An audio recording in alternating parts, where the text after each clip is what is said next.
I stopped doing private sector earmarks back in '06 or '07.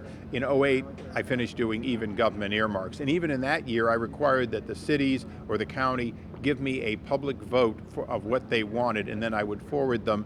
But even then, the process simply didn't have the clarity that we'd like to have.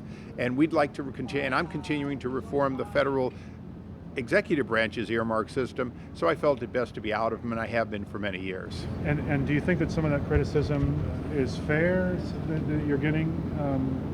I'm referring specifically to the Vista Medical Center bill. Well, it's the only time I can imagine where there's a public disclosure by the city and by Sandag of the request, a public disclosure that we're asking for money, which, by the way, has never built the road, never done any of that.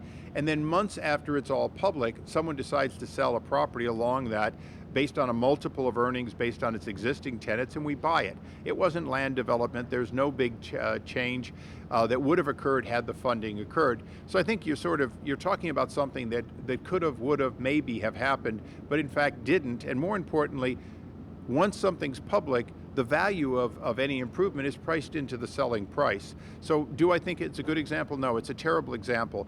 At the same time, though, it's a good example of why there need to be strict rules if they're going to have member-driven or administration-driven priorities go to specific entities, and I hope to work to get that on a bipartisan basis. I've been trying to. One of the reasons I quit taking those earmarks years ago and forwarding them is that I felt we needed to have a process that was fairer and transparent, and we don't have that yet.